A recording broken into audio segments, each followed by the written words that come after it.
നിൽക്കുവതെന്താണ് നോഹ എന്നൊരപ്പൂപ്പൻ പെട്ടകത്തിൽ പോകുമ്പോൾ എത്തി നോക്കാൻ എന്തൊരു നേരം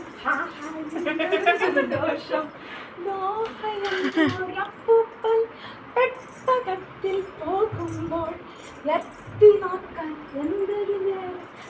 എന്തൊരു സന്തോഷം നിറമിഴിയോടെ കണ്ണുകൾ